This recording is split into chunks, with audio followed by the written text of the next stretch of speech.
UP के CM Yogi Adityanath की अगुवाई में मिशन रोजगार ने पकड़ी रफ्तार। राज्य सरकार के तहत चयनित 60,244 सिपाही अभ्यर्थियों को बांटे जाएंगे नियुक्ति पत्र। यूपी विधानसभा चुनाव 2027 पर बीजेपी का प्लान, हारी हुई सीटों पर बीजेपी का फोकस। हारी हुई सीटों पर बीजेपी का विशेष प्लान, 2022 में हारी हुई सीटों पर 5 कैटेगरी में बांटा। उत्तर प्रदेश सरकार के मंत्री सुरेश कुमार खन्ना ने लखनऊ शहर में सफाई व्यवस्था का किया औचक निरीक्षण। गंदगी देखकर मंत्री सुरेश खन्ना ने नाराजगी जाहिर की। अधिकारियों को 15 दिन में पूरी करनी होगी सफाई। अहमदाबाद विवाद हादसे के बाद दुनिया भर में शोक की लहर। यूके के भारतीय समुदाय के सदस्यों ने लंदन स्थित उच्चायोग के बाहर दुर्घटना में जान गंवाने वाले लोगों को दी श्रद्धांजलि। केदारनाथ धाम में उमड़ा आस्था का सैलाब। बाबा केदार के दर्शन का बना रिकॉर्ड। 42 दिनों में 10 लाख से अधिक श्रद्धालुओं ने किए दर्शन।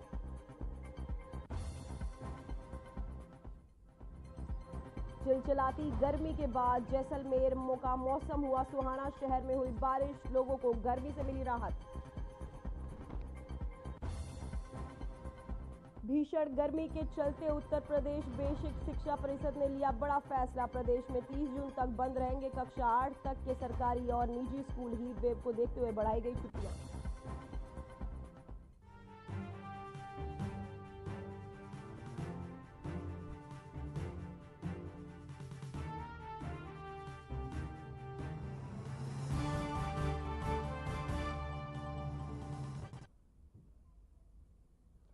नमस्कार, मैं हूं पूजा सिंह और आप देख रहे हैं हमारा उत्तर प्रदेश का ये खास बुलेटिन। चलिए बुलेटिन की शुरुआत करते हैं कुछ खास बड़ी खबरों के साथ। उत्तर प्रदेश में मुख्यमंत्री योगी आदित्यनाथ की अगुवाई में मिशन रोजगार रफ्तार पकड़ चुका है।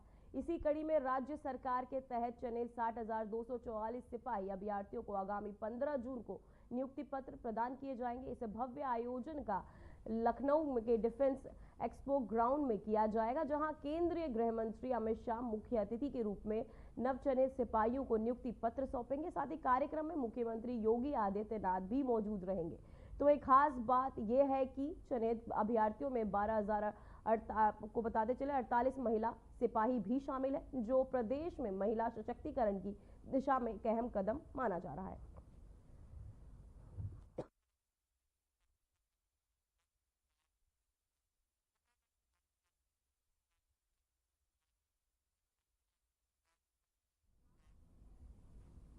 तो वहीं यूपी से बड़ी खबर सामने आ रही है, जहां युवाओं का रोजगार करेगा एमएसएमई विभाग। मुख्यमंत्री युवा उद्यमी अभियान योजना के तहत होगा प्रचार। 16 जून से सभी जिलों में कार्यशालाएं आयोजित। युवाओं को व्यवसाय शुरू करने के लिए करेंगे प्रेरित। 70 प्रकार के दिए जाएंगे आइडिया। 10 लाख युवाओं को 5 लाख का दिया जा रहा है ऋण। उद्यम शुरू करने के लिए आपको बताते चले 5 लाख रुपए तक का ऋण दिया जाएगा।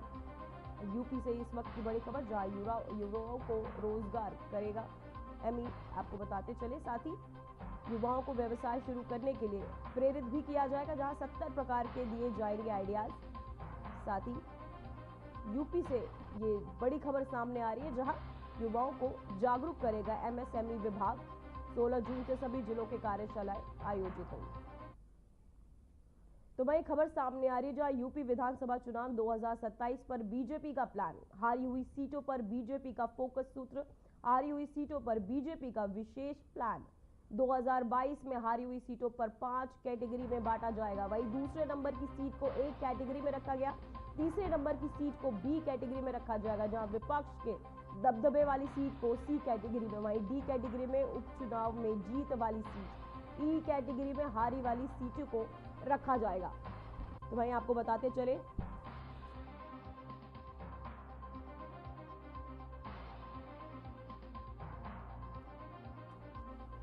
यूपी, आपको बताते चले तीसरे नंबर की सीट को बी कैटेगरी में रखा जाएगा, जहां विपक्ष के दबदबे वाली सीट को सी कैटेगरी में रखा जाएगा। डी कैटेगरी में उपचुनाव को रखा जाएगा। साथ ही आपको बताते चले अब हारी हुई सीटों पर एक बीजेपी का नया मास्टर प्लान। तो वहीं उत्तर प्रदेश सरकार के मंत्री सुरेश कुमार खन्ना ने लखनऊ शहर में सफाई व्यवस्था का औचक निरीक्षण किया। वहीं तस्वीरें आप देख रहे होंगे कि क्षेत्र में गंदगी फैली हुई है। वही गंदगी देखकर मंत्री सुरेश खन्ना ने नाराजगी जाहिर की है। साथ ही मौके पर उन्होंने लोगों से पूछा कि कितने दिन सफाई होती है। वहीं मंत्री सुरेश खन्ना ने बताया कि आज 4-5 वार्डों का दौरा हमने किया है। अमीनाबाद में लोगों ने बड़े पैमाने पर अतिक्रमण कर रखा, रोड को कब्जा करके कूड़ा दान बना रखा है। साथ ही मैंने निर्देश भी दिए। उन्होंने कहा कि 15 दिन में पूरी तरह सफाई होनी चाहिए।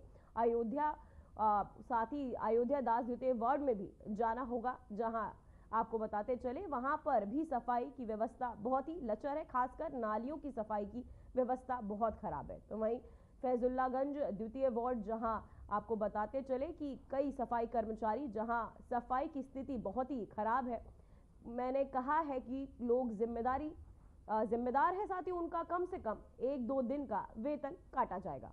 तो वहीं जो जिम्मेदार है इस गंदगी के, उनका वेतन भी काटा जाएगा, ये भी कहा उन्होंने। सफाई व्यवस्था का औचक निरीक्षण कर कई निर्देश भी दिए। गंदगी देख आपको बताते चले नाराज हुए मंत्री सुरेश खन्ना।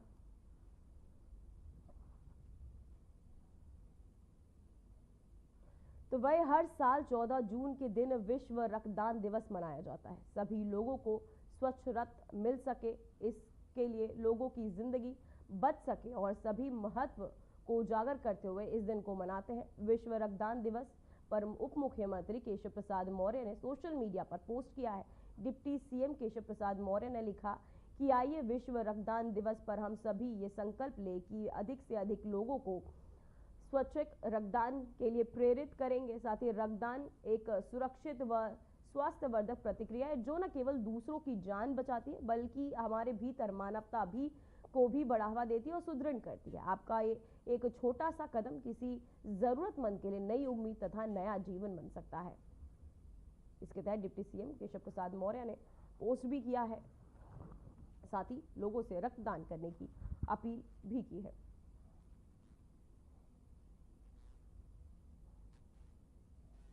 तो वहीं को बताते चले कि खबर सामने आ रही है, जहां कांग्रेस का भागीदार न्याय सम्मेलन आज ओबीसी विभाग के राष्ट्रीय अध्यक्ष होंगे शामिल। बतौर मुख्य अतिथि शामिल होंगे डॉक्टर अनिल जैहिंद, प्रदेश प्रभारी अविनाश पांडे, प्रदेश अध्यक्ष अजय राय भी रहेंगे मौजूद। साथ ही आपको बताते चले सांसद तनुज पुनिया सहित सभी वरिष्ठ नेता भी रहेंगे मौजूद। ओबीसी वर्ग की विभिन्न जातियों के सम्मेलन हर जिले में निकाली जाएगी भागीदारी न्याय पदयात्रा। साथ ही 14 जून से 14 जुलाई तक होंगे विभिन्न कार्यक्रम। तो वहीं आपको बता दें कि 14 जून से 14 जुलाई तक विभिन्न कार्यक्रम आयोजित किए जाएंगे, जहां आपको बताते चले कि हर जिले में निकल जाएगी पदयात्रा। साथ ही कांग्रेस का भागीदारी न्याय सम्मेलन आज ओबीसी विभाग के राष्ट्रीय अध्यक्ष होंगे शामिल। साथ ही बतौर मुख्य अतिथि शामिल होंगे डॉक्टर अनिल जैहिंद। हर जिले में निकाली जाएगी भागीदारी पदयात्रा, आपको बताते चले। साथ ही कांग्रेस का भागीदारी न्याय सम्मेलन आज।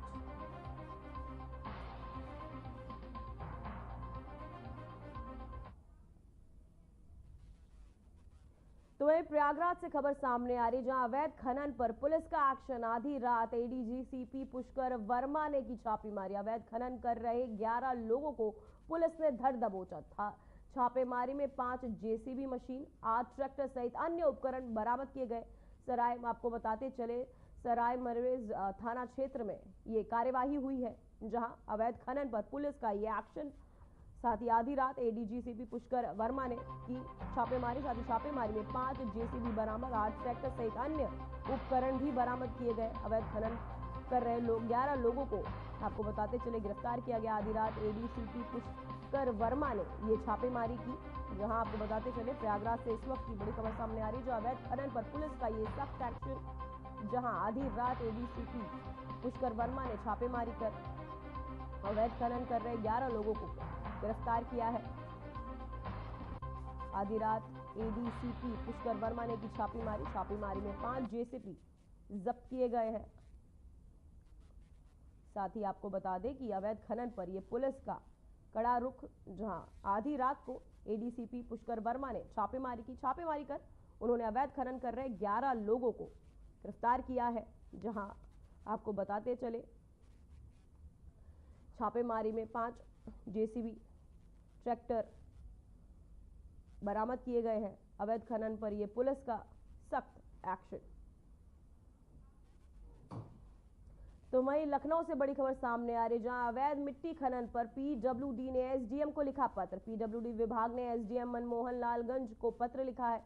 तो भाई मोहन लालगंज को ये पत्र लिख मिट्टी से ओवरलोड डंपर रोकने के लिए मांग की गई। डंपर फोकलैंड मशीनों के कारण सड़क क्षतिग्रस्त हो रही थी। वहीं मोहन लालगंज के आपको बताते चले बरवलिया में हो रहा था यह अवैध खनन, जहां श्री श्याम इंटरप्राइजेस नाम की फर्म करा रही है खनन। मानकों के विपरीत खनन अफसर नहीं कर रहे कार्रवाई। तो वहीं आपको बताते चले मानकों के अवैध ये खनन हो रहा है, जहां अफसर अभी तक कोई कार्यवाही इस खनन को लेकर नहीं कर रहे। मिट्टी के ओवरलोड और से डंपर रोकने की ये मांग की गई है। डंपर आपको बताते चले को लेकर ये मांग की गई है।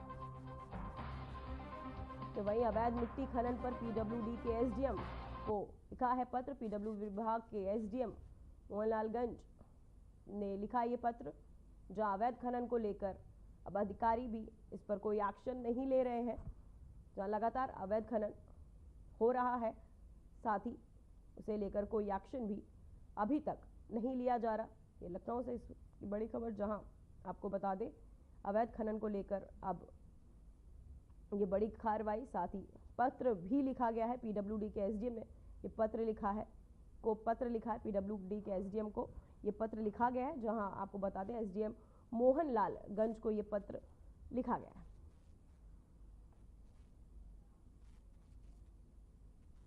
तो वहीं पिलखुआ कोतवाली क्षेत्र के मोहल्ला राणा पट्टी महादेव निवासी मजदूर सुभाष को आयकर विभाग ने 7 करोड़ रुपए का नोटिस भेजा है। ये नोटिस 2024 में जारी हुआ था, लेकिन सुभाष ने ध्यान नहीं दिया। विभाग की कार्रवाई बढ़ने से उसे जानकारी मिली।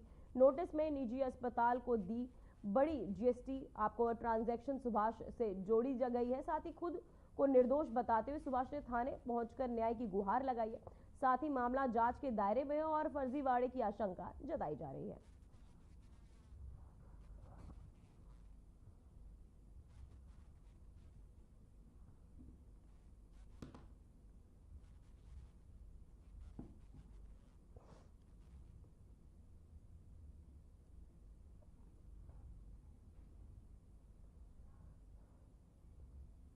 तो वही मुरादाबाद से खबर सामने आ रही, जहां जीएसटी विभाग की बड़ी कार्यवाही। लड़की कारोबारी को 67 फर्जी फर्म आपको बताते चले पकड़ी गई है। वहीं लकड़ी कारोबारी को 67 फर्जी फर्म पकड़ी गई, जहां मिठाई कपड़े की दुकानों के नाम पर यह हो रहा था कारोबार। 622 करोड़ रुपए का था फर्मों का टर्नओवर।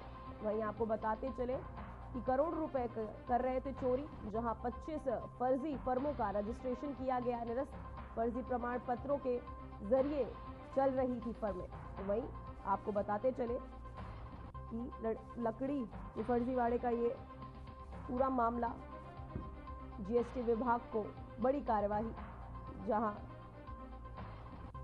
622 करोड़ 95 करोड़ रुपए का कर चोरी कर रहे थे। जहां आपको बताते चले जीएसटी विभाग की बड़ी कार्यवाही।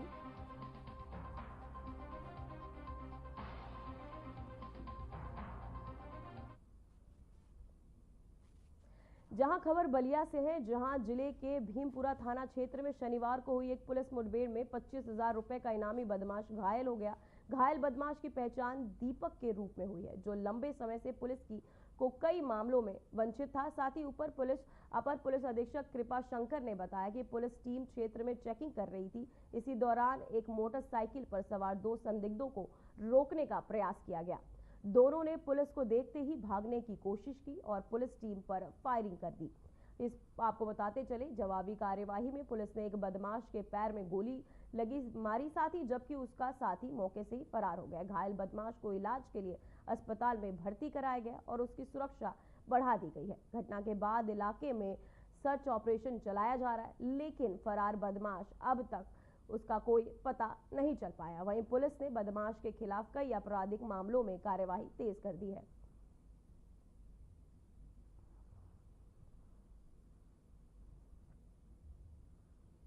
जनपद बलिया के थाना भीमपुरा के अंतर्गत आज पुलिस के द्वारा अपराधियों की बढ़ती हुई गतिविधियों को देखते हुए चेकिंग की जा रही थी।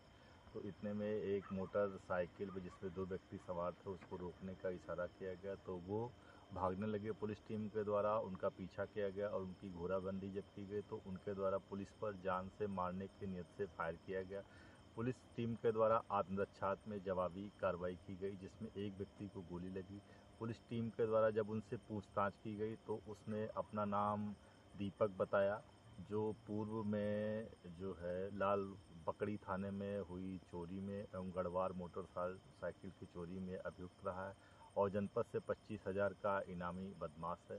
उसका साथी सतीश जो मौके का फ़ायदा उठाकर रात्रि में भाग गया है। पुलिस ने तत्काल बदमाश को अस्पताल भिजवाया जहां उसकी स्थिति खतरे से। तो वहीं पीलीभीत जिले में पूरनपुर कोतवाली क्षेत्र में मोहनपुर गांव में खीर खाने के बाद एक ही परिवार के 10 लोगों की हालत अचानक बिगड़ गई। खीर खाने के बाद सभी लोग बेसुध हो गए, जिसके बाद उन्हें तत्काल जिला अस्पताल रेफर किया गया।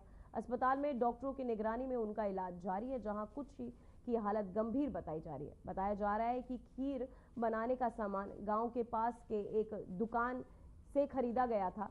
जैसे ही परिवार ने खीर खाई, कुछ ही देर में सभी को उल्टी, चक्कर और बेहोशी जैसी शिकायतें होने लगी। घटना की जानकारी मिलते ही बीजेपी विधायक बाबूराम अस्पताल पहुंचे पीड़ितों का हालचाल जाना। साथ ही उन्होंने अधिकारियों को निर्देश दिए कि घटना की जांच कर जिम्मेदार के खिलाफ सख्त कार्यवाही की जाए।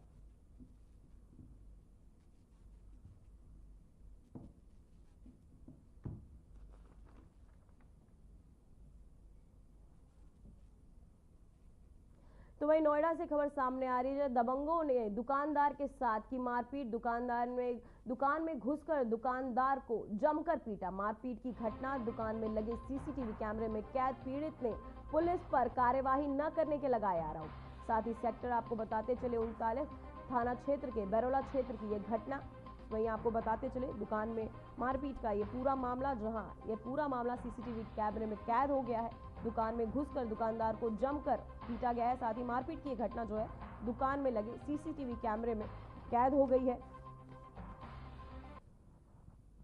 आपको बताते चले दबंगों ने दुकानदार के साथ ये मारपीट की वारदात को अंजाम दिया है। मारपीट की घटना आपको बताते चले सीसीटीवी कैमरे में कैद हो गई है।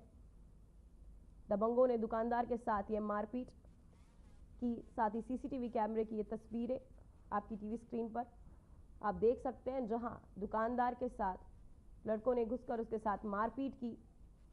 साथ ही ये पूरा मामला सीसीटीवी कैमरे में कैद।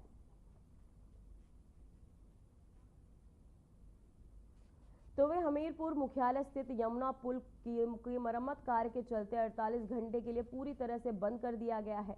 वहीं पुल बंद होने के कारण आम जनजीवन प्रभावित हो गया और लोग मजबूरी से आपको बताते चले बाइकों और नाव पर को रखकर साथ ही नदी पार कर रहे हैं। स्थानीय नाविक इस स्थिति के अवसर पर को आपको बताते चले स्थिति को देखकर और प्रति व्यक्ति आपको 50 से 100 रुपए तक वसूल रहे हैं। पुल के बंद होते ही नाविकों की कमाई में अचानक इजाफा हुआ है। कई इलाकों में लोग रोजमर्रा के कार्यों के लिए अब नावों का सहारा ले रहे हैं। जानकारी के अनुसार पुल की मरम्मत के लिए 3 इंजीनियर और 15 एक्सपर्ट की टीम लगातार कार्य कर रही है। अधिकारियों का कहना है कि 2 दिनों में पुल की मरम्मत पूरी कर दी जाएगी और यातायात बहाल कर दिया जाएगा।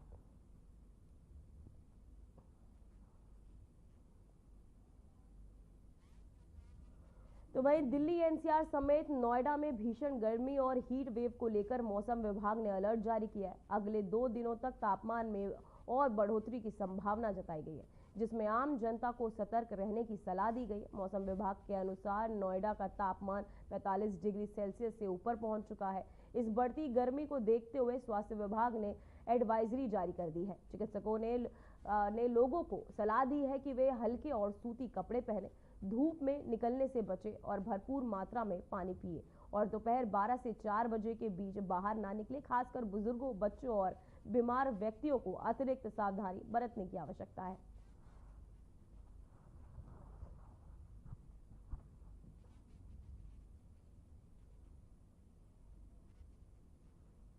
तो वही खबर सामने आ रही है, जहां यूपी में कक्षा 8 तक के सभी स्कूल 30 जून तक बंद। गर्मी को देखते हुए सरकार ने लिया फैसला। उत्तर प्रदेश बेसिक शिक्षा परिषद का ये बड़ा फैसला।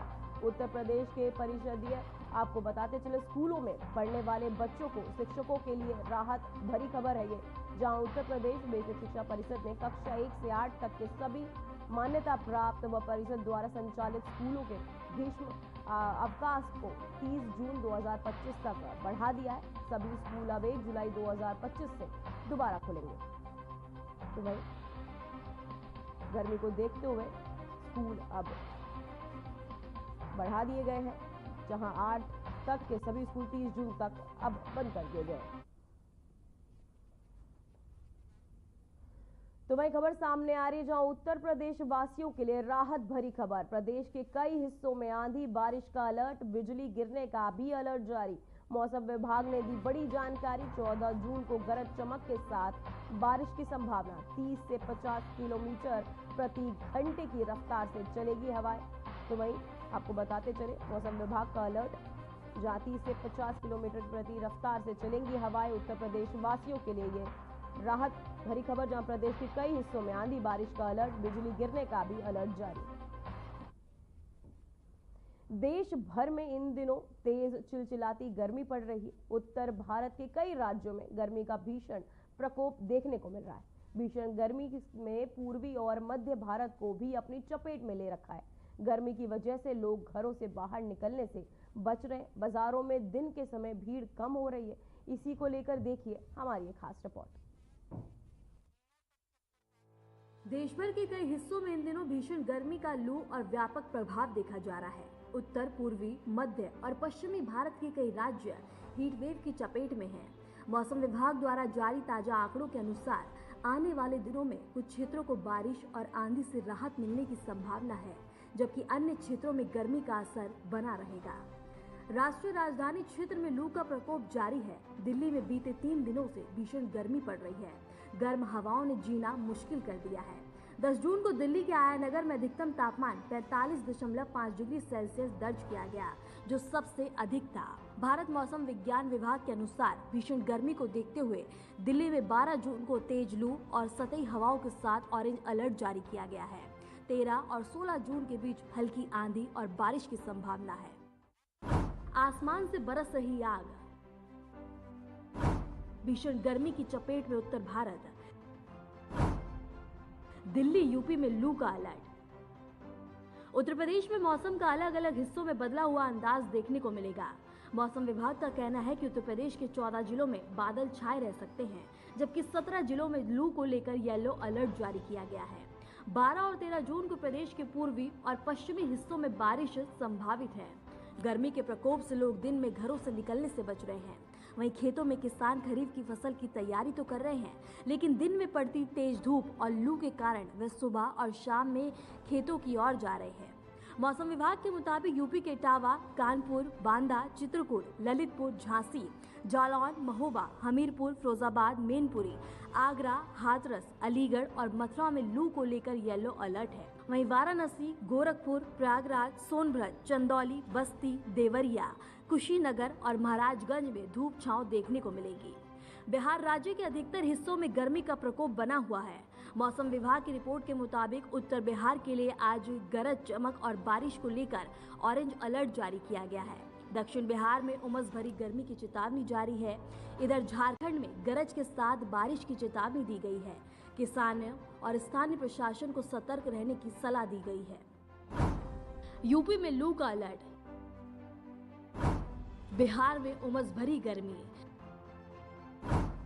मैदान से लेकर पहाड़ों तक आफत और लू का असर जारी है। फिलहाल किसी प्रकार की राहत के आसार नहीं है। तापमान कई जिलों में 45 डिग्री सेल्सियस के ऊपर रिकॉर्ड किया गया। उत्तराखंड के कुछ जिलों में बारिश और तेज हवाएं चल सकती हैं, जबकि हिमाचल में 13 जून से मौसम में बदलाव के संकेत हैं। 13 और 16 जून के बीच बारिश और तूफान की संभावना है। भीषण गर्मी को देखते हुए लोग जरूरी सलाह पर ध्यान दें। वे दिन के समय धूप में जाने से बचें। पानी, छाछ, नींबू पानी जैसे तरल पदार्थों का सेवन बढ़ाएं।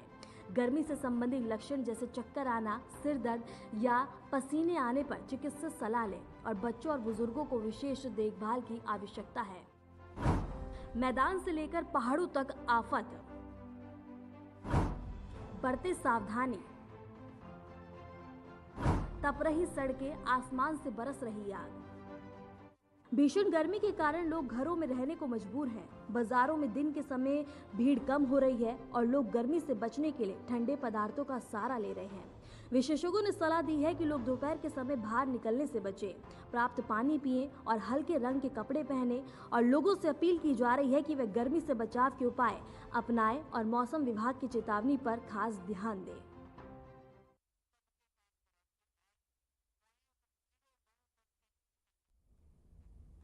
फिलहाल खबरों में बस इतना ही। देश और दुनिया की तमाम खबरें देखने के लिए बने रहिए हमारे साथ। नमस्कार।